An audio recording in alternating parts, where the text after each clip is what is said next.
हरि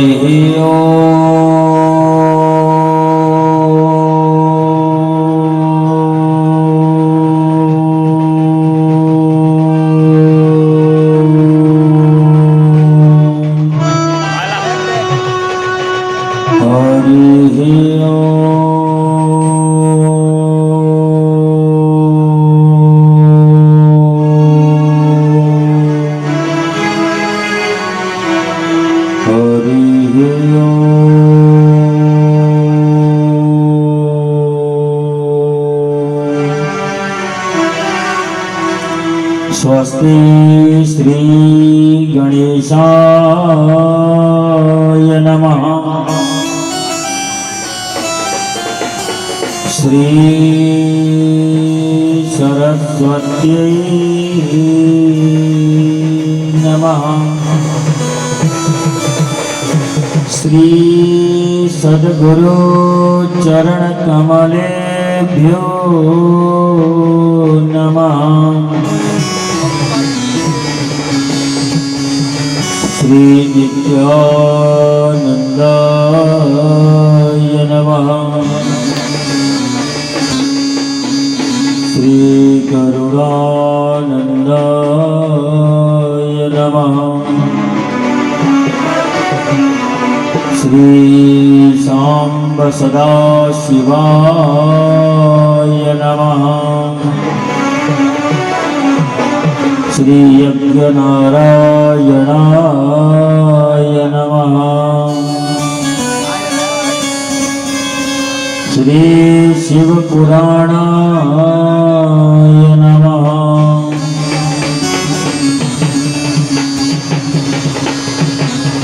ॐ गजाननं भूतगणादिसेवितं कपित्तजम्बूफलचारुभक्षणम् उमासुतं शोकविनाशकारकम् नमामि विघ्नेश्वरपादपङ्कजम्। ध्येयं सदा परिभवग्नमभीष्टदोहम्। तीर्थास्पदं शिवविरिञ्चिनुतं शरण्यम्। भृत्यार्तिहं प्रणतपाल्लभवाब्धिपूतं वन्दे महापुरुषते चरणारविन्दम्।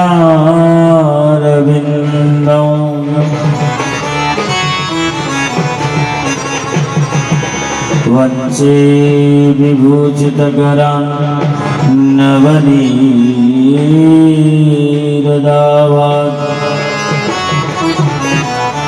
पीताम्बराधरुणबिम्बफलाधरोष्टात्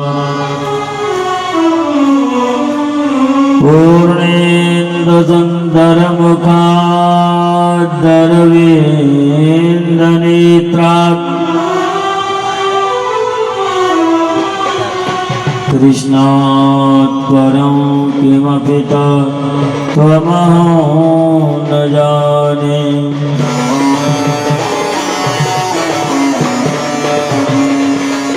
नीलाम्बुजश्यामलकोमलाङ्गं सीतासमारोपितवामभागम्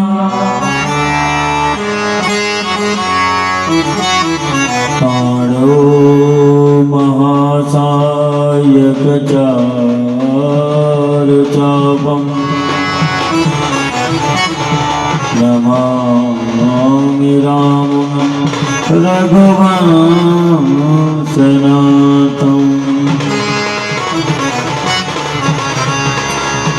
अखण्डमण्डलाकारम्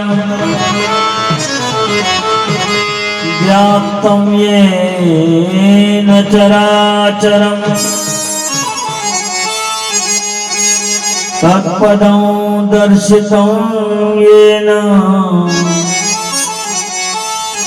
तस्मै श्री गुरवे नमः। भवानी शंकरौ वंदे श्रद्धा विश्वासरूपिणौ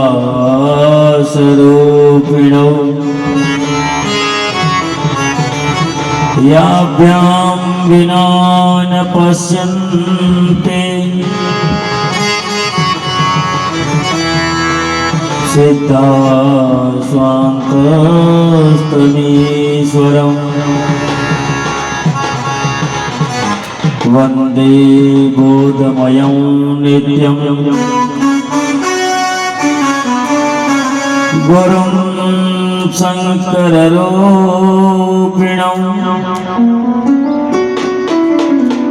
यमाश्रितो हि भक्रोऽपि चन्द्रः सर्वत्र वन्द्यते।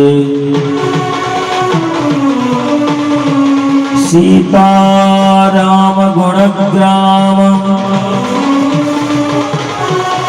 पुण्यारण्यविहारिणौ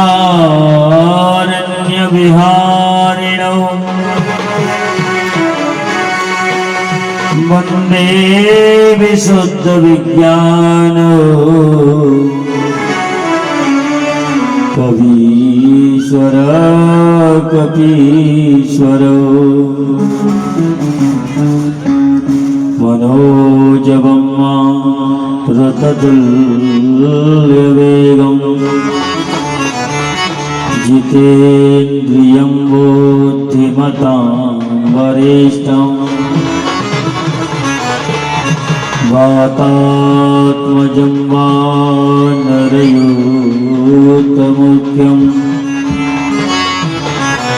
श्रीरामदूतं शरणं प्रपद्ये। नमो देव्ये महादेव्ये शिवायै सततं नमः। नमः प्रकृत्यै भद्रायै नियताः प्रणतास्मताम्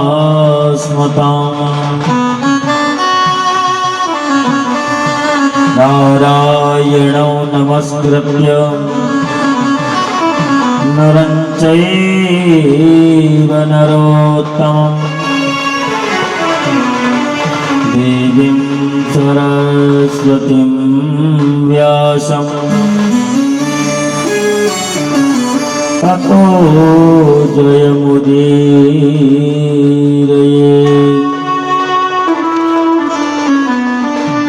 जय जय श्री गिरिजारमण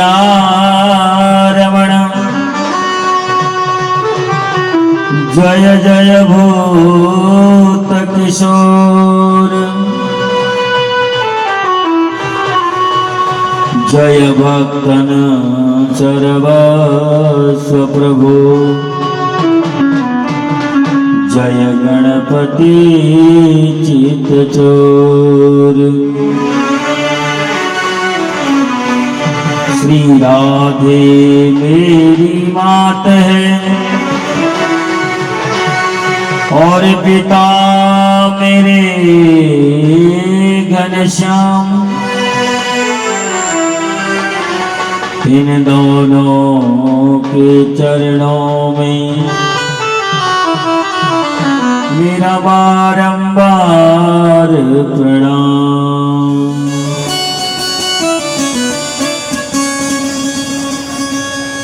उपस्थित समस्त भगवत चरणानुगामी भक्तजन, मेले में आए हुए समस्त श्रद्धालु, क्षेत्रीय ग्रामवासी जन एवं जो भारतीय जनता पार्टी के पदाधिकारीगण जो आए थे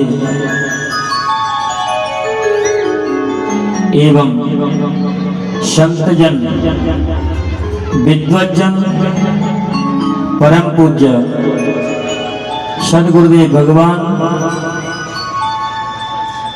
एवं भक्ति स्वरूपा माताओं, लक्ष्मी स्वरूपा मेरी बहनों, सभी को मेरी ओर से जय श्री राधे, जय श्री कृष्णा, हर हर महादेव। सज्जनों,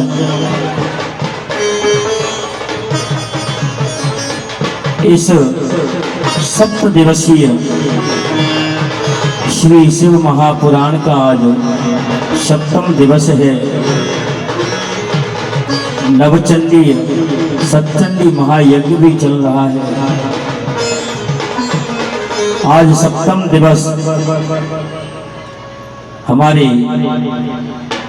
सद्गुरुदेव भगवान हम और आपको सभी को आशीर्वाद देने के लिए पधारे।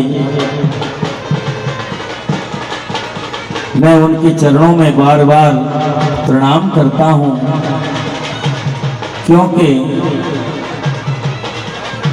संत न होते जगत में तो जल जाता संसार।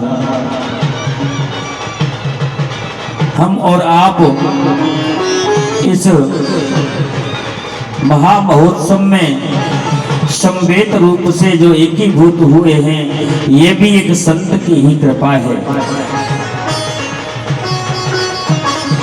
संत भगवान ने अपने मन में जो निश्चय किया वो आज पूर्णता की ओर जा रहा है। हम और आप कितने बड़े सौभाग्यशाली हैं। पवित्र राधा देवी भगवान भोलेनाथ यहाँ पर साक्षात विराजमान हैं।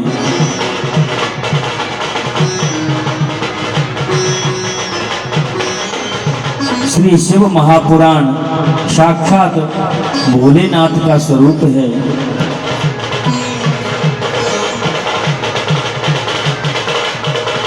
आइए 7वें दिवस की कथा में प्रवेश करने से पूर्व 2 मिनट हरि नाम संकीर्तन करेंगे। उसके बाद में कथा में प्रवेश करेंगे। कण कण में ओम समाया, प्रभु कैसी तुम्हारी माया। कण में ओम समाया, प्रभु कैसी तुम्हारी माया।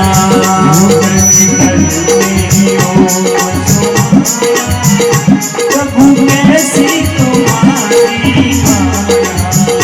कण कण में ओम समाया, प्रभु कैसी तुम्हारी माया।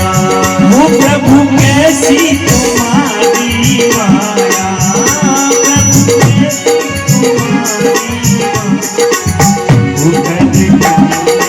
ओम समाया, प्रभु कैसी तुम्हारी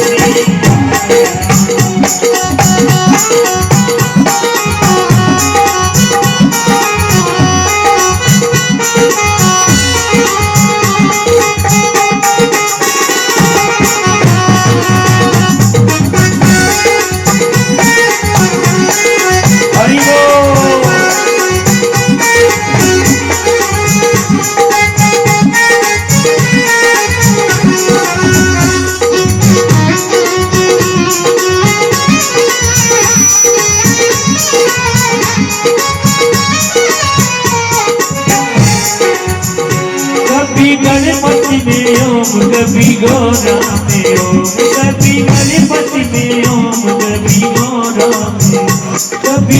श्रीमती में ओम कभी गौरा में ओम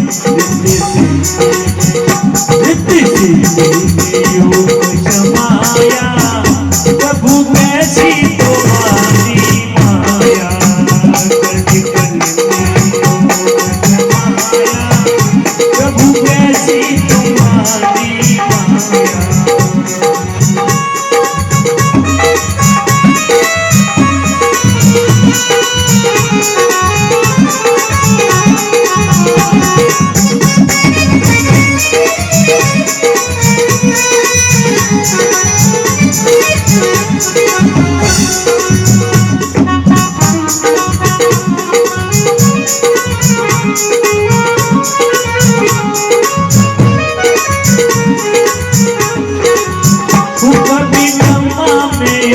कभी विष्णु में ओम कभी ब्रह्मा में ओम कभी विष्णु कभी ब्रह्मा में ओम कभी विष्णु में ओम कभी ब्रह्मा में ओम कभी विष्णु में ओम कभी लहरों में ओम समाया प्रभु कैसी तुम्हारी माया कभी भोले में ओम समाया प्रभु कैसी तुम्हारी माया कल कल में ओम समाया प्रभु कैसी तुम्हारी हो प्रभु कैसी तुम्हारी माया प्रभु कैसी तुम्हारी माया कल कल में ओम समाया प्रभु कैसी तुम्हारी माया कण कण में ओम समाया।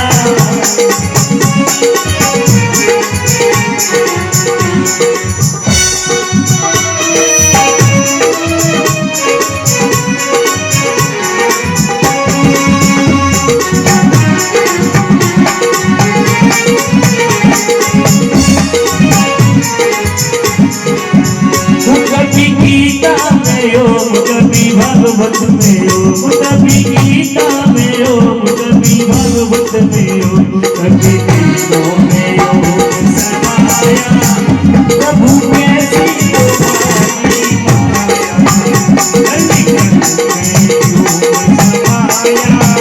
प्रभु कैसी तुम्हारी माया प्रभु कैसी तुम्हारी माया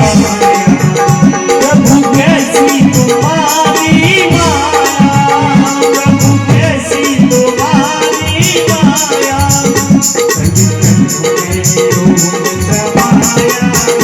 प्रभु कैसी तुम्हारी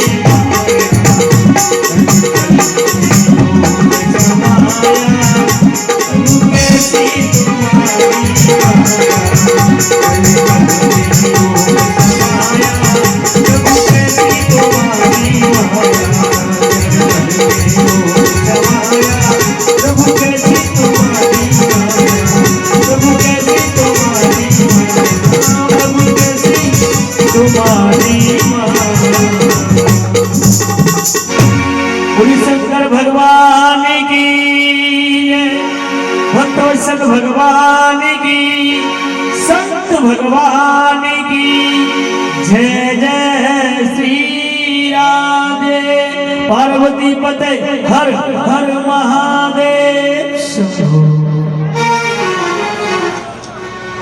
परम मंगलमय परात्पर अखिलेश्वर अकारण करुणा वरुणालय भक्त वांछा कल्पतरु श्री भूत भावन भगवान भोलेनाथ की वांगमयी प्रतिरूपा श्री शिव महापुराण। सज्जनों, भाग्योदयेन बहुजन्म समर्जितेन सत्संगमं च लभते पुरुषो यदा वै अज्ञान हेतु कृत मोह मदांधकार नाशम विधाय ही तदो दयते विवेक नाशम विधाय ही तदो दयते विवेक। एक जन्म का नहीं भाग्योदयन बहुजन्म, अनेक जन्मों का जब हमारा भाग्य उदय होता है तब हमको सत्संग की प्राप्ति होती है। कैसा सत्संग? जो हमारे अंदर विद्यमान है, अज्ञान के द्वारा, अज्ञान हेतु कृत मोह मदांधकार, अज्ञान के द्वारा जो हमारे अंदर अंधकार बैठा हुआ है, काम क्रोध लोभ मोह मात्सर्य, इन सभी का नाश करके हमको विवेक की प्राप्ति कराता है। बिन सत्संग विवेक न हो, बिन सत्संग विवेक न हो, बिन सत्संग विवेक न होई, राम कृपा बिना सुलभ न सोई, बिन सत्संग विवेक न होई, राम कृपा बिना सुलभ न सोई, राम कृपा बिना सुलभ न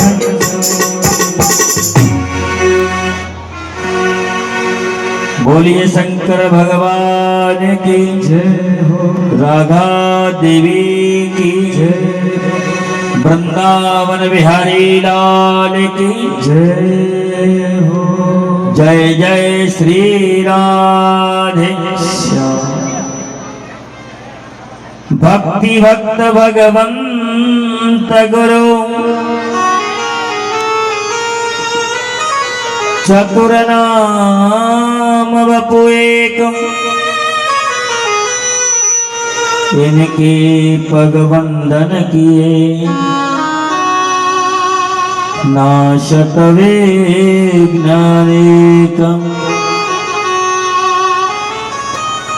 प्यारे सज्जनों, भक्ति भक्त भगवंत गुरु चतुर नाम बपु एक, इन चारों को एक ही समझना चाहिए। ये चार शरीरधारी हैं लेकिन फिर भी चतुर नाम बप एक, एक ही समझना चाहिए। ये चारों भगवान के बराबर माने जाते हैं। सज्जनों, ये चार ऐसे हैं जिनकी कभी परीक्षा नहीं लेनी चाहिए। जिसने भी परीक्षा ली वो बहुत दुखी हुआ, परेशान हुआ या फिर वो विनाश को प्राप्त हुआ।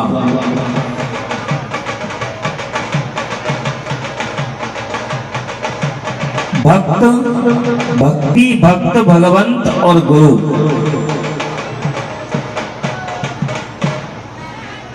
भगवान और गुरु ये जैसे कुछ लोग होते हैं ना, तो कहते हैं सतगुरुदेव भगवान की जय, तो ये सत्य कहते हैं, वो गलत नहीं कहते हैं, क्योंकि गुरु ही भगवान के तुल्य माने गए हैं। यहाँ पर आपने देखा होगा भगवान की परीक्षा मैया सती ने ली तो प्राण त्यागने पड़े।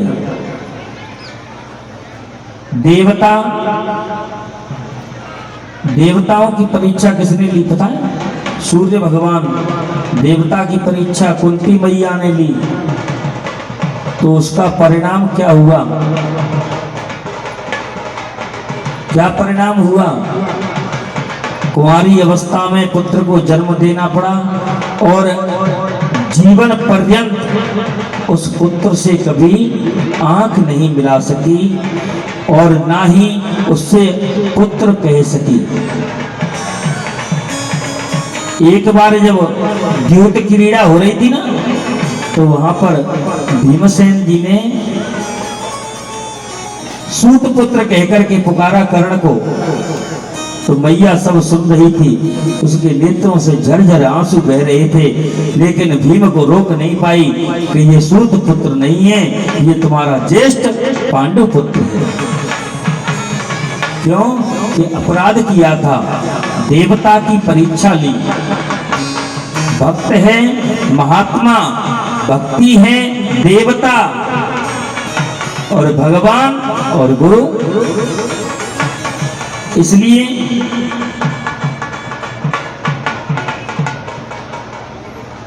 गुरु की परीक्षा किसने ली? इंद्र ने। तो उसको भी अपने आसन से गिरना पड़ा। पुनः जब गुरु की पूजा की तब जाकर के देवराज इंद्र के पद पर आसीन हुआ।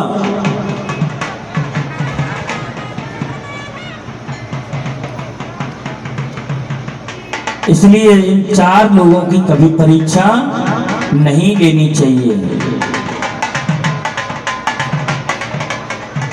बोलिए शंकर भगवान की जय हो। आइए कथा में प्रवेश करते हैं। कल की कथा में आपने श्रवण किया, हिरण्याक्ष और हिरण्यकश्यप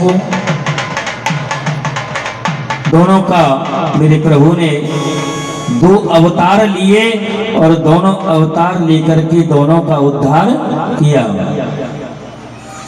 वो तो दोनों भगवान के पार्षद थे, इसलिए भगवान स्वयं उनका उद्धार करने के लिए पधारे। आगे चलकर के हिरण्याक्ष का बेटा हुआ अंधक, उसने भी भगवान की बहुत तपस्या की, लेकिन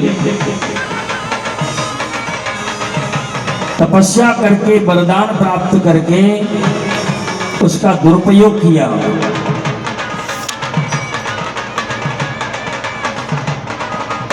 तब भगवान भोलेनाथ ने उसको समझाया।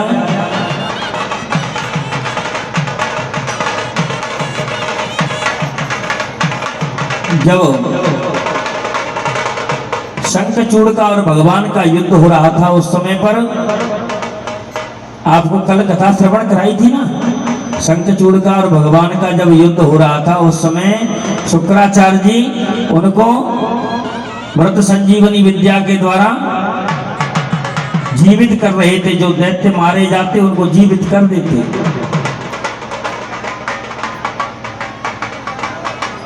लेकिन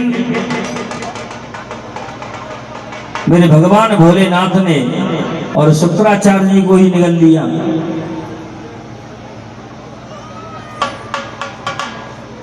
फिर जाकर के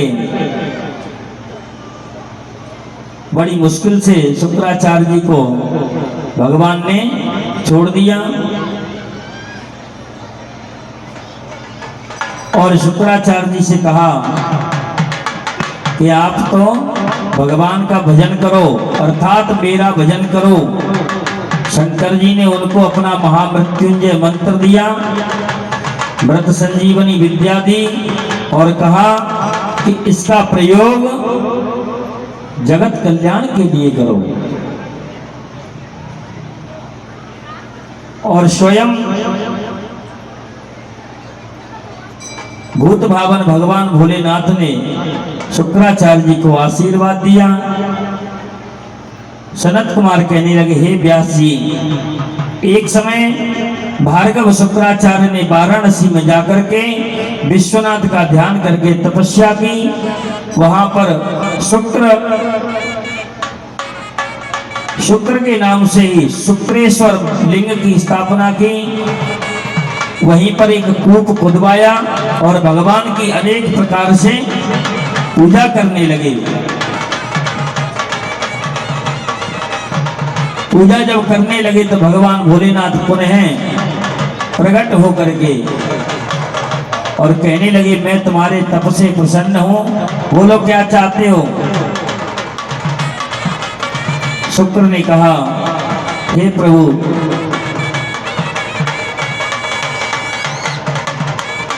सदैव मेरे ऊपर आपकी कृपा बनी रहे, यही आशीर्वाद चाहता हूं।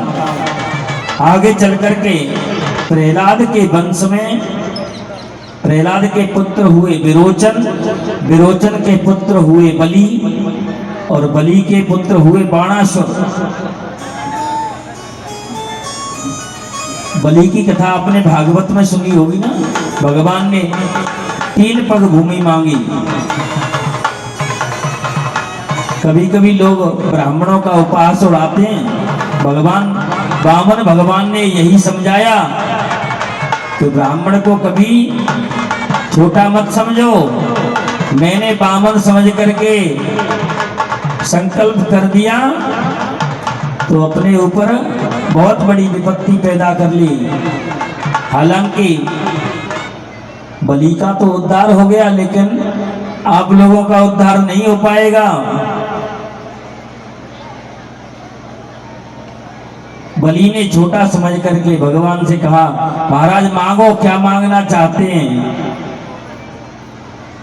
भैया मुझे तो इतनी भूमि दे दो, मैं अपने पैर से नाप करके लूंगा 3 पग भूमि।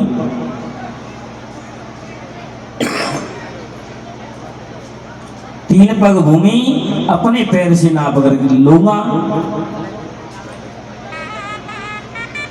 बलि कहने लगा, महाराज तुम तो रहे बामन के बामन, तुमसे मांगना भी नहीं आया।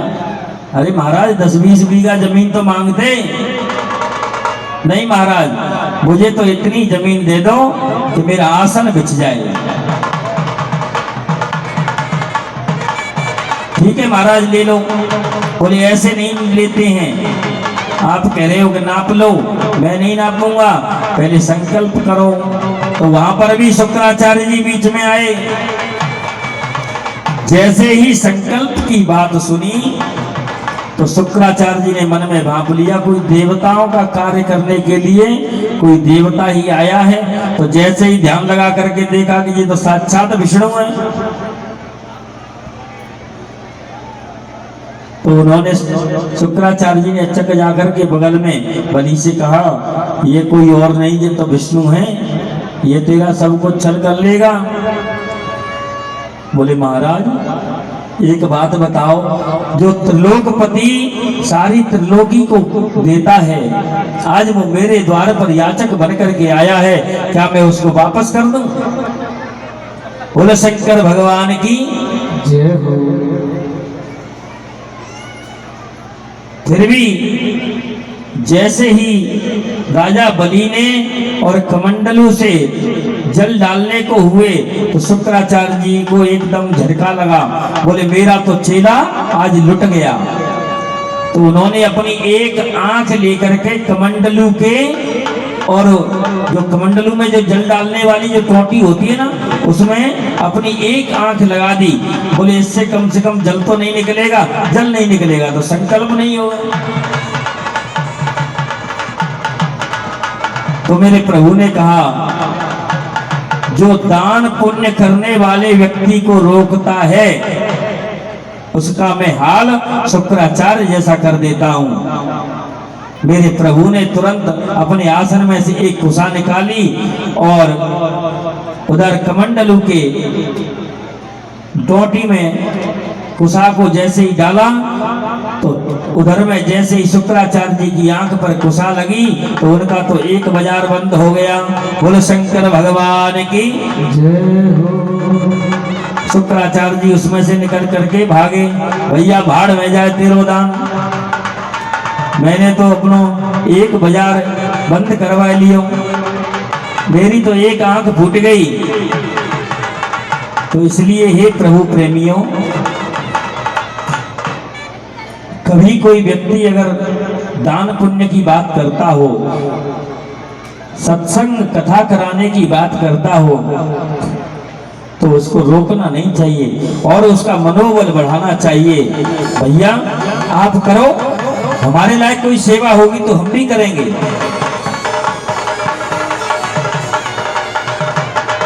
तो भगवान ने यही संदेश दिया है बलि की कथा से। हालांकि भगवान ने संकल्प लेकर के 3 पग में पूरी त्रिलोकी नाप ली, लेकिन मेरे प्रभु तो दयालु हैं, करुणा निधान हैं, प्रसन्न भी हो गए बलि पर। भैया तुमने तो हमको प्रसन्न किया है, और जो हमको प्रसन्न करता है हम उसको बिगर वरदान दिए जाते नहीं है, तुम वरदान मांग लो। तो बलि ने क्या मांगा, महाराज मैं जब अपने महल में प्रवेश करूं और जब बाहर जाऊं तो मुझे आप द्वार पर आपका दर्शन हो, दर्शन दे मुझे द्वार पर, यही वरदान दो। भगवान ने बलि को सुतल लोक का राजा बनाया। सुतल लोक का राजा बना करके और भगवान चौकीदार बन गए। तब मैया लक्ष्मी आई नारद जी की प्रेरणा से, बोले मैया जाओ रक्षाबंधन मनाओ। उसी दिन से ये रक्षाबंधन चल रहा है, जो हम और आप लोग राखी बांधते हैं ना, बहनें हमारी राखी बांधती हैं। रक्षाबंधन मैया लक्ष्मी ने तभी से प्रारंभ किया है। बोलो हर हर महादेव। बलि का पुत्र हुआ बाणासुर, वो भी बहुत प्रतापी हुआ, जिसने सभी देवताओं को परास्त कर डाला। भगवान शिव का बहुत बड़ा भक्त था बाणासुर। एक समय क्या होता है कि भगवान शिव उस पर प्रसन्न हो गए। बोले भैया मांग लो, क्या वरदान मांगते हो। बोले महाराज मैं क्या वरदान मांगू आपसे, अगर आप फिर भी नहीं मानते हैं तो मुझे ऐसा वरदान दे दो कि सदैव अपने गणों सहित रक्षक बन करके आप मेरे समीप वास करें। बाणासुर शोणितपुर में रहता था। भगवान शंकर ने उसको एक ध्वजा दे दी। बोले इस ध्वजा को अपने महल पर लगा देना। और भैया एक बात का ध्यान रखना कि जिस दिन ये ध्वजा टूट करके गिर जाए उस दिन मान लेना कि भगवान तुझको नहीं छोड़ेंगे। जो भी तेरा उद्धार करने वाला होगा वो उसी दिन आएगा जब तेरी ध्वजा टूट जाएगी। और भगवान भोलेनाथ ने कहा भैया हम तेरे पास 24 घंटे तो नहीं रह सकते हैं, लेकिन जब तू बुलाएगा तो जरूर तेरे पास आएंगे। एक दिन बाणासुर की पुत्री है उषा, उसने स्वप्न में भगवान श्री कृष्ण के पौत्र अनिरुद्ध को स्वप्न में देखा। अब उसके यहाँ एक उसकी सखी है कुभांड की पुत्री चित्रलेखा। वो चित्र बनाने में इतनी निपुण है कि हर किसी का, अगर किसी ने स्वप्न में कोई व्यक्ति देखा है तो उसी का चित्र बनाकर के तैयार कर देती। उसने बहुत से चित्र बनाए। बोले किसको देखा, इसको देखा, इसको देखा। फिर उसने भगवान श्री कृष्ण का चित्र बनाया तो बोले लज्जा से थोड़ा घूंघट नीचे कर लिया, ऐसे ही दिखते हैं पर ये नहीं है। अनिरुद्ध का चित्र जब चित्रलेखा ने बनाया तो बोले यही मेरे प्रीतम प्यारे हैं, इन्हीं को मैंने स्वप्न में देखा है।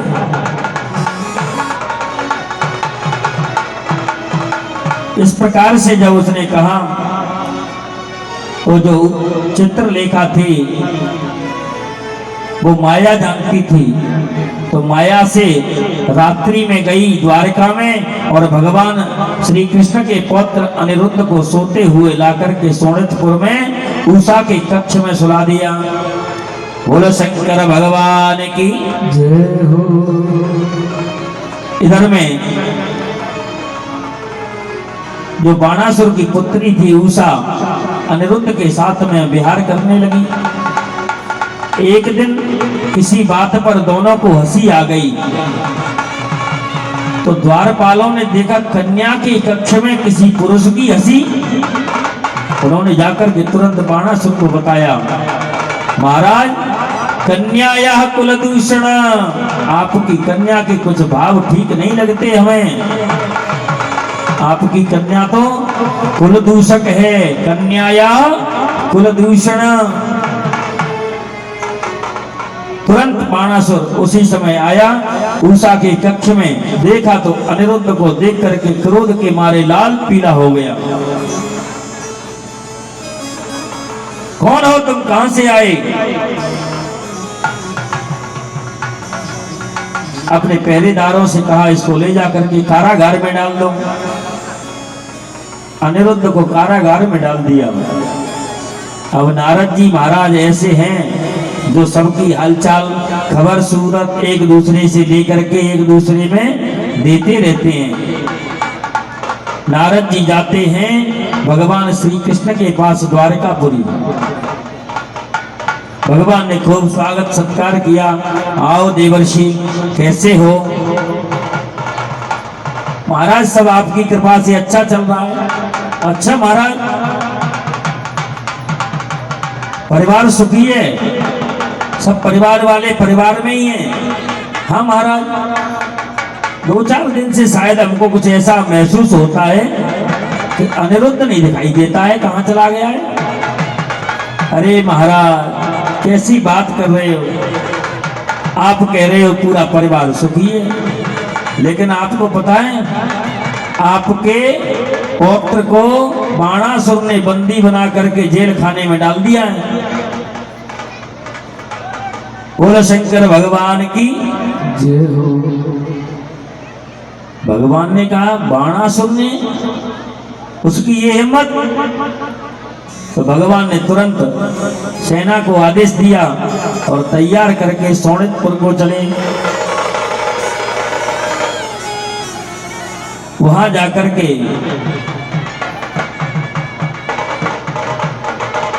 और बाणासुर को युद्ध के लिए ललकारा। बाणासुर को भगवान शंकर ने 1000 भुजाएं दी थी आशीर्वाद के रूप में। अब जैसे ही बाणासुर से युद्ध होने लगा तो भगवान ने देखा कि बाणासुर तो पराजित होता ही नहीं है। जैसे ही बाणासुर के ऊपर अस्त्र शस्त्रों का प्रहार किया तो मेरे बीच में भोलेनाथ प्रकट हो गए। बोलो शंकर भगवान की जय हो। महाराज आप इसको मार नहीं सकते हो, ये हमारा चेला है। जैसे ही उसने भोलेनाथ को पुकारा तो भोलेनाथ आए। इधर में भगवान श्री कृष्ण का और भगवान भोलेनाथ का युद्ध हुआ और ऐसा युद्ध हुआ कि त्रिलोकी कांपने लग गई। दोनों ने ब्रह्मास्त्र छोड़े। तब मेरे भगवान श्री कृष्ण ने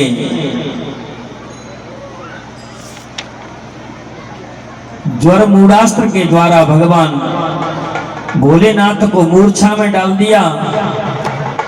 ज्वर मूढ़ास्त्र के द्वारा जवाई लेने लग गए भगवान भोलेनाथ। उनको ये सुध नहीं रही किससे युद्ध करना है, क्या करना है। इतने में भगवान ने क्या किया कि तीक्ष्ण बाणों से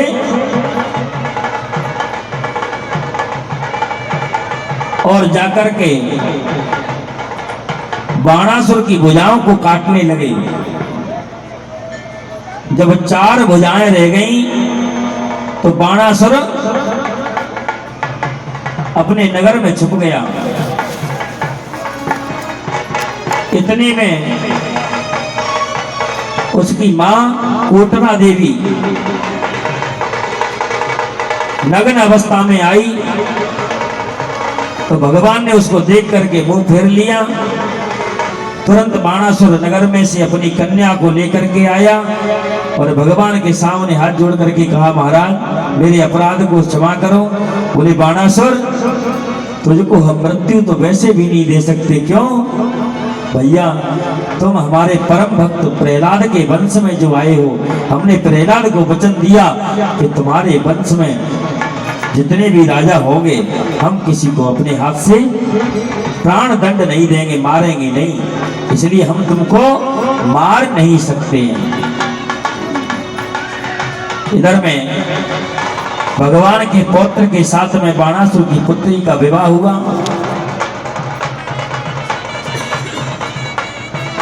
तब भगवान श्री कृष्ण अपने पौत्र और पौत्र वधू को लेकर के द्वारिका पधारे हैं।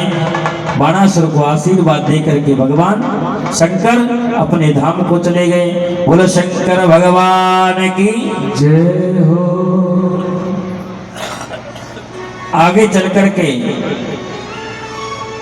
दो राक्षस हुए, गजासुर और दुंदुभि। इनका भी भगवान शंकर ने उद्धार किया। बाणासुर को भगवान ने गण होने का आशीर्वाद दिया। भगवान शंकर के 5 स्वरूप हैं। शनकादि महाराज सूत जी से प्रार्थना करने लगे, हे व्यास जी के शिष्य, आप हमें भगवान शंकर के अवतारों के बारे में बताइए। जिन अवतारों से सत्पुरुषों का कल्याण होता है वो हमको बताइए। सूत जी कहने लगे, यही प्रश्न पहले सनत कुमार जी ने मुझसे पूछा था। नंदीश्वर ने सनत कुमार से कहा कि शिव जी के प्रत्येक कल्प में अवतार हुए हैं। श्वेत लोहित नाम के कल्प में 19वें कल्प में शिव जी सद्योजात के अवतार में प्रकट हुए थे। बोलिए सद्योजात भगवान की। ब्रह्मा जी ने खूब स्तुति की।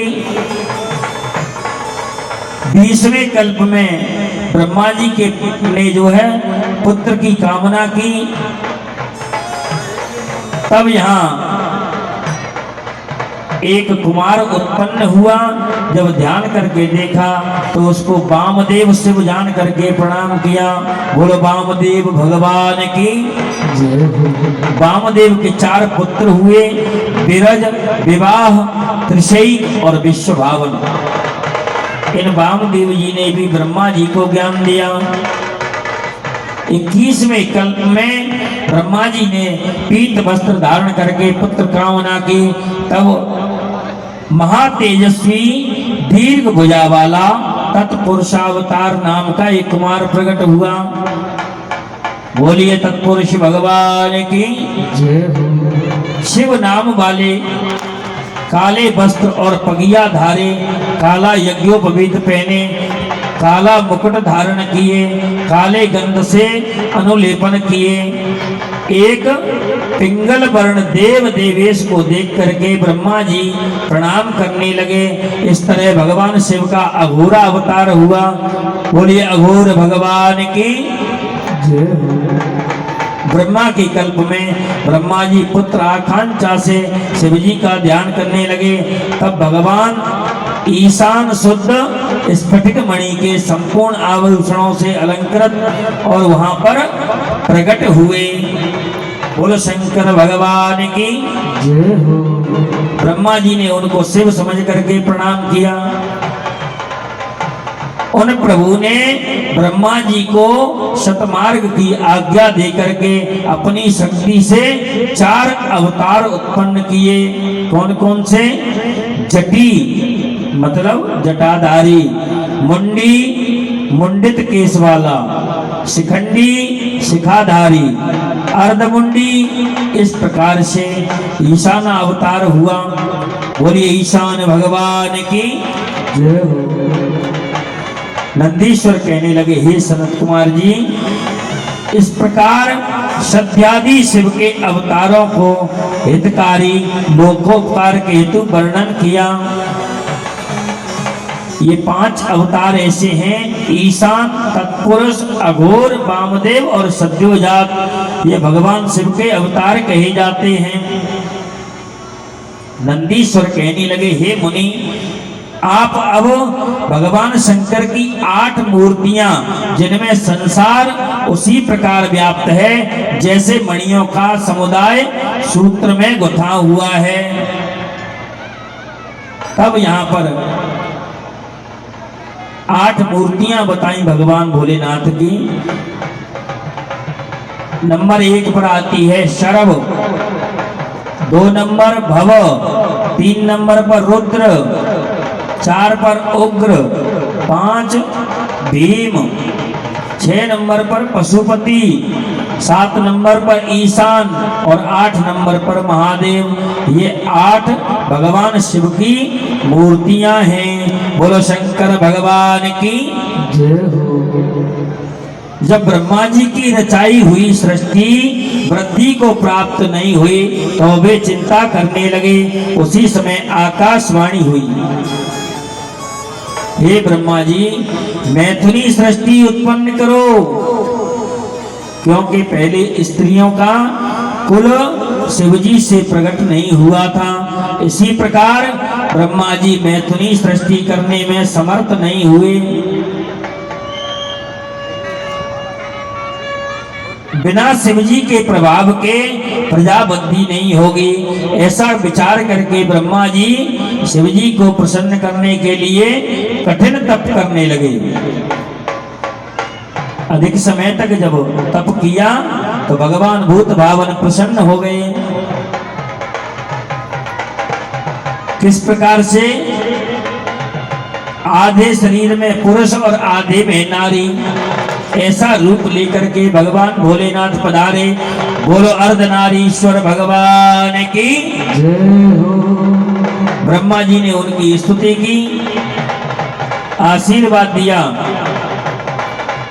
मैंने तत्व से तुम्हारे मनोरथ को जान लिया है, तुम्हारे तप से प्रसन्न होकर तुम्हें ईप्सित वर देता हूँ, मन वांछित वर देता हूँ। तब शिव ने अपने शरीर के भाग से शिवा का भाग पृथक कर दिया। उस परम शक्ति को देख करके ब्रह्मा जी विनीत भाव से प्रार्थना करने लगे। सर्वासामेव शक्तीनां स्वतः खलु समोद्भव तस्मात् त्वां परमां शक्तिं प्रार्थयामि अखिलेश्वरी। हे शिवे, सभी शक्तियां तुम्हारी ही शक्ति से संपन्न हैं। इस कारण सबकी ईश्वरी आपको मैं प्रणाम करता हूँ। हे देवी, मुझे नारी कुल रचने की आज्ञा दीजिए। दूसरा वर, चर अचर एक ही सामर्थ्य से वृद्धि हेतु तुम मेरे पुत्र की अर्थात दक्ष की पुत्री हो जाओ। ब्रह्मा जी की याचना सुनकर के परमेश्वरी देवी ने ब्रह्मा जी को उस शक्ति को दे दिया, आशीर्वाद दे दिया। जगन्मयी मैया शिवा देवी ने उस शक्ति से गुरु के मध्य भाग से अपने समान कांति वाली दूसरी शक्ति का निर्माण कर दिया और उस देवी ने शिव की आज्ञा को मस्तक पर धारण करके ब्रह्मा जी के मंतव्य के अनुसार दक्ष की पुत्री होना स्वीकार किया। बोलो शंकर भगवान की जय हो। नंदीश्वर कहने लगे, हे सनत कुमार, हे सर्वज्ञ, रुद्र द्वारा कहा गया शिवा का चरित्र ब्रह्मा को सुख देने वाला है। भगवान श्री कृष्ण ने गीता में कहा है, रुद्राणां शंकरश्चास्मि विद्वेषो यक्ष रक्षसां वसूनां पावकश्चास्मि मेरुः शिखरिणामहम्। भगवान श्री कृष्ण ने क्या कहा? मैं समस्त रुद्रों में शिव हूँ, यक्षों और राक्षसों की संपत्ति का देवता कुबेर में हूँ, वसुओं में अग्नि में हूँ, पर्वतों में सुमेरु मेरा स्वरूप है। शिव जी कहने लगे 7वें मनवंतर में 12 कल्प में कल्पेश्वर भगवान सभी लोगों के प्रकाशक और वैवस्वत मनु के पर पोते होंगे। बोलो शंकर भगवान की जय हो। उस मनवंतर में 4 युग होंगे। तब द्वापर युग में मैं उत्पन्न होकर के और स्वयं प्रभु व्यास बन करके आऊंगा। बोलो व्यास जी महाराज की जय हो। शंकर भगवान बोले हे पिता, मैं मनुष्यों को बिना ध्यान के नहीं देख सकता। केवल दान धर्म आदि कर्मों के हेतु साधनों से प्राणी मुझे नहीं देख सकते। जब मेरा भजन ध्यान करेंगे तभी मेरी प्राप्ति हो सकती है। इस प्रकार से 28 प्रकार के व्यास हुए। कितने? 28 व्यास हुए। 28वें व्यास द्वापर में आए, जिनको कृष्ण द्वैपायन कहते हैं, जिन्होंने 18 पुराणों की रचना की। कृष्ण द्वैपायन व्यास कहलाए, जिनके पुत्र थे सुखदेव जी महाराज। बोलिए व्यास जी महाराज की जय हो। अरे भोले से दिल क्यों लगाया है, ये मैं जानूं या वो जाने।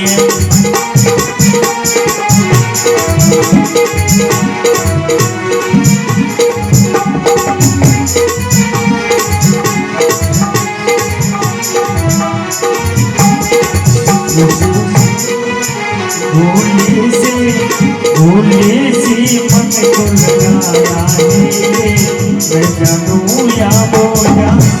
छलिया से दिल क्यों लगाया है, ये मैं जानूं या वो जाने। मैं जानूं या वो जाने। मैं जानूं या वो जाने। बाबा से दिल क्यों लगाया है, मैं जानूं या वो जाने। बाबा से मन को लगाया है, वो जाने या मैं जानूं।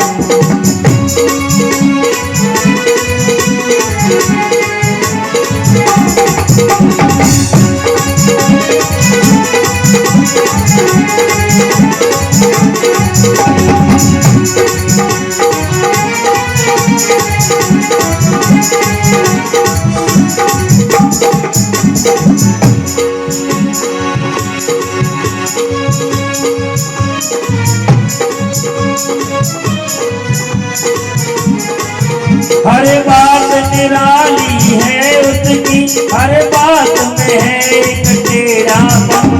बात निराली है उसकी, बात में एक टेढ़ापन।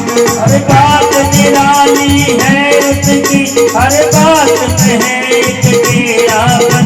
हर बात निराली है उसकी, हर बात में एक टेढ़ापन। टेढ़े पर दिल क्यों आया है, ये मैं जानूं या हो जाने। भोले से मन को लगाया है, मैं जानूं या वो जाने। ये मैं जानूं या वो जाने, मैं जानूं या वो जाने। कैसे भोला से मन को लगाया है, जय हो। भोले से मन को लगाया है, मैं जानूं या वो जाने।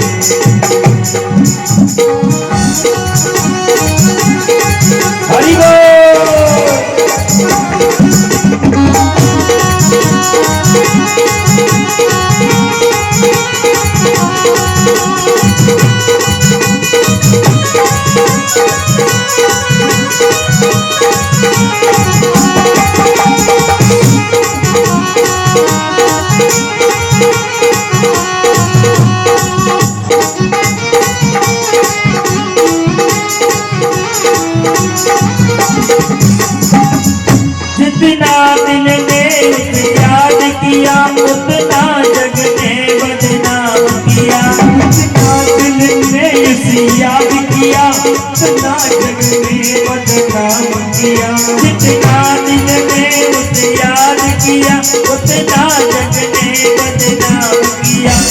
ना जग ने याद किया, ना जग में बदनाम किया। बदनामी का फल क्या पाया है, ये मेरा दुनिया हो जाने। बदनामी का फल पाया है, दुनिया बोला भोला से, शंकर से, भोला से मन खुल गया है। दुनिया बोला भोले से दिल चुराया है, मेरा दुनिया हो जाने।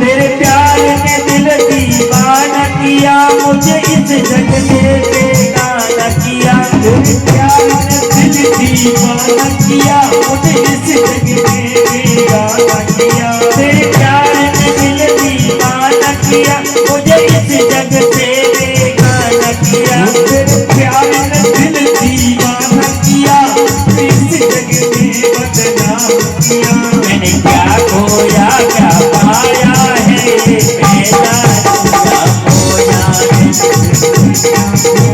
पाया है, मैं दुनिया हो जाने। भोले से दिल क्यों लगाया है, ये मेरा दुनिया हो जाने।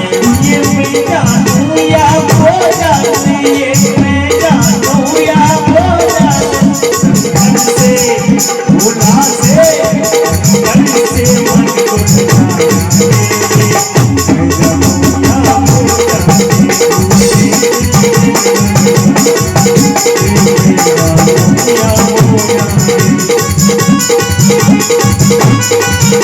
हरि बोल।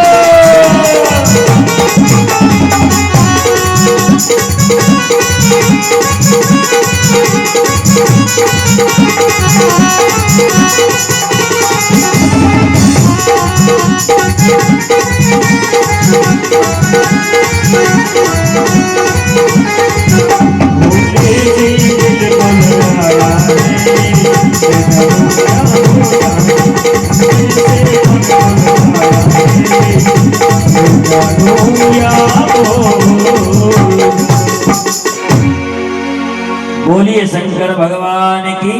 जय हो।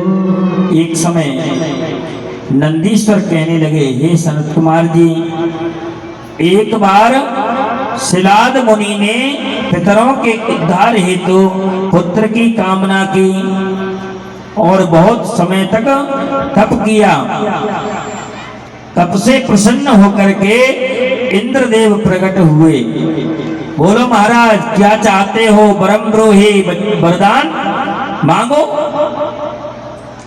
तो शिलाद मुनि कहने लगे, महाराज मुझे अयोनिज पुत्र की प्राप्ति का वरदान दो। जो पुत्र योनि से प्राप्त नहीं हो, योनि से उत्पन्न नहीं हो, ऐसा अयोनिज पुत्र प्राप्ति का वरदान दो। इंद्र कहने लगे, भैया मुनीश्वर जी महाराज, मैं ये वरदान नहीं दे सकता। आप भगवान शंकर की उपासना करो, वो आपको जरूर अयोनिज पुत्र दे सकते हैं। तब शिलाद मुनि ने भगवान भोलेनाथ का घनघोर तप किया, हजारों वर्षों तक तप किया। तो तप से प्रसन्न होकर के भगवान भोलेनाथ प्रकट होकर के आए। बोलो शंकर भगवान की जय हो। शंकर जी कहने लगे कि आप भक्त शिरोमणि हैं, कहो क्या चाहते हो? महाराज मुझे एक ही वरदान चाहिए, मुझे अयोनिज पुत्र की प्राप्ति होनी चाहिए।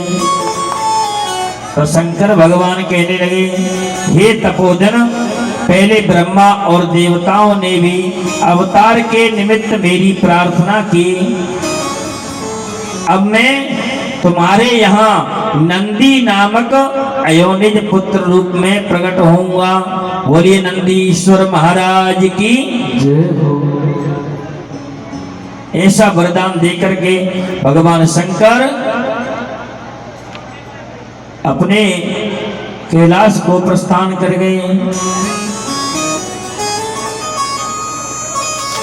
तब जाकर के शिलाद मुनि को पुत्र की प्राप्ति हुई। कैसे? एक दिन भूमि को खोद रहे थे, वहीं पर एक प्रलयाग्नि के समान देदीप्यमान एक प्रकट हुआ। उन्होंने देखा, बोले ये तो साक्षात शंकर हैं। उन्होंने प्रार्थना की। शिलाद मुनि ने कहा, तुम्हारा नाम नंदी होगा। इस प्रकार से शिलाद मुनि को पुत्र की प्राप्ति हुई। बोलो शंकर भगवान की जय हो।